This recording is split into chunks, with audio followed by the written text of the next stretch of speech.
کہا کہ کوئی ایسے کام ہوتے ہیں جس طرح حرام کام کوئی کر رہا ہوتا ہے یا کوئی اپنے کاروبار میں کوئی ایسی چیز کر رہا ہوتا ہے جو خلاف جو ہے دین ہے، تو مجھے یہ بتائیں کہ وہ یہ کہتا ہے کہ کبھی کبھی یہ تو میرا اللہ کا معاملہ ہے، وہ خود ہی ہینڈل کر لیں گے، آپ کیوں بیچ میں بول، آپ کیوں سمجھا رہے ہیں ہمیں، اس قسم کی بات کرتے ہیں؟ جی دو چیزیں ہیں.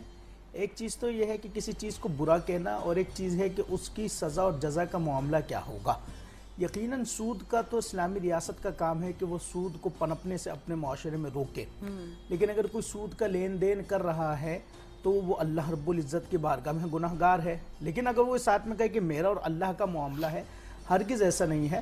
اللہ رب العزت نے ہی اس دنیا میں اس کو حرام فرمایا ہے. اللہ نے ساری نعمتیں رکھی ہیں، لیکن سود کو اللہ تعالیٰ نے حرام فرما دیا ہے. اور اسی طریقے سے اللہ رب العزت نے جب آپ کو مسلمان ہونے کا حکم دیا ہے تو پھر اس کا مطلب یہ ہرگز نہیں ہے کہ اپنا نام مسلمانوں والا رکھ لیا جائے یا کلمہ صرف زبان سے پکار لیا جائے، بلکہ اس کا مطلب یہ ہے کہ اللہ اور اس کے رسول کے ہر فرمان کے آگے اپنے سر کو جھکا دیا جائے.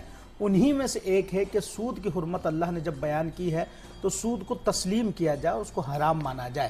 یہ کہہ دینے سے جان نہیں چھوٹتی. بعض دفعہ لوگ اپنے آپ کو دھوکے میں رکھ رہے ہوتے ہیں کہ میں جانوں میرا خدا جانے، میں جانوں میرا معاملہ جانے. آپ کو جو چیز بتائی جا رہی ہے وہ نہ ہم اپنے گھر سے کہہ رہے ہیں، نہ کوئی دوسرا اپنے گھر سے کہہ رہا ہے.